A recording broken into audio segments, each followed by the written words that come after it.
दोस्तों स्वागत है हमारे YouTube चैनल पर आपका। सलाम जय मसीह की भाई बहनों, मैं आशा करता हूँ आप सब प्रभु में खैरियत से हैं, आप आनंदित रहे, ऐसी मैं आशा करता हूँ प्रभु यीशु के नाम में, आमीन। दोस्तों अगर वीडियो पसंद आए तो उसे लाइक करें, शेयर करें और सब्सक्राइब करें, बेल आइकन को दबाएं ताकि हमारी हर वीडियो आप तक समय पर पहुँच सके। दूसरों पर ब्लेम करना। दूसरों पर वो लोग ब्लेम करते हैं जो लोग जिंदगी को समझने में असफल हो जाते हैं। वह अगर जिंदगी में कोई भी फैसला करते हैं फीलिंग और इमोशंस के आधार पर करते हैं। ऐसा लोग अक्सर ऐसा सोचते हैं कि उसे मेरे साथ ऐसा नहीं करना चाहिए था, उसने मुझे ही ऐसा क्यों कहा, यह सब उसके कारण हो रहा है, उसने मुझे देखकर ऐसा करा होगा। एक बात को समझ लीजिए, लाइफ का ग्राफ सीधा नहीं चलता। Conditions are your not perfect. परिस्थितियाँ हर बार हमारे अनुकूल नहीं होती। लाइफ में अप डाउन आते रहते हैं। उदाहरण के लिए आपका कोई मित्र या रिलेटिव आपके पास से गुजर रहा हो और आपने उसे हर बार की तरह बुलाया और उसने भी आपकी बात का जवाब दिया। आपके मन में फिर भी एक संकोच आया, जवाब तो दिया पर उसने मुझे पहले जैसे बात करते थे वैसे जवाब नहीं दिया, पहले तो मेरे साथ ऐसा कभी नहीं किया, शायद एटीट्यूड आ गया होगा। दृष्टि को बदलो। पर ऐसा नहीं, ऐसा भी तो हो सकता है कि इस बार वो किसी काम से जल्दी में हो या किसी गंभीर स्थिति से गुजर रहा हो। हम कई बार ओवर जनरलाइजेशन करने लग जाते हैं। बात कुछ और होती है और हम कुछ और अपने दिमाग में सोच के आधार पर कहानियां बनाने लग जाते हैं। पर यह गलत है। किसी को गलत समझने से पहले एक बार उसके हालात को समझने की कोशिश ज़रूर करना। यह आपका काम नहीं, सो डू नॉट जज। आप गलत हैं या दूसरा गलत है, यह फैसला ईश्वर पर छोड़ दो। बाइबल इस प्रकार बताती है, नीति वचन और उसके 15 अध्याय 3 वचन में, यहोवा की आंखें सब स्थानों में लगी रहती हैं, वह बुरे और भले दोनों को देखती रहती है। इसीलिए परमेश्वर को फैसला करने दो, क्योंकि उसका फैसला हमारी खुशियों से बढ़कर हमारे लिए सही होता है। हम कई बार समाधान को खोजते हैं, अक्सर समाधान हमारे पास होता है। दोष दूसरों में देखते हैं, दृष्टि और दृष्टिकोण हमारा खराब होता है। सो इसलिए पहले मैं होशियार था इसलिए दुनिया बदलने चला था, आज मैं समझदार हूँ इसलिए खुद को बदल रहा हूँ। बाइबल में ऐसा लिखा है, रोमियो 12 अध्याय उसके 16 वचन में, आपस में एक सा मन रखो, अभिमानी ना हो परंतु दीनों के साथ संगति रखो, अपनी दृष्टि में बुद्धिमान ना हो, इसीलिए खुद को जज मत बनाओ, अपनी दृष्टि में बुद्धिमानी से दूसरों के न्याय और दोषी ना ठहराओ। ये काम परमेश्वर का है, उसी को करने दो। मैं सही हूँ यह आत्मविश्वास है, पर मैं ही सही हूँ यह अहंकार है।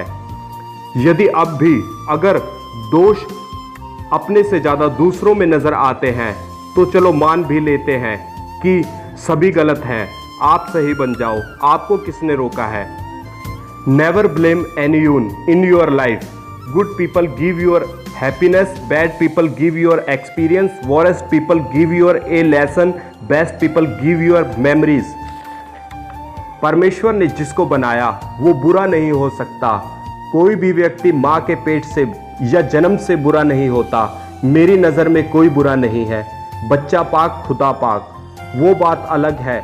जैसे जैसे उसकी दिमाग और उम्र की सीमा बढ़ती है वह बुरा बन जाता है।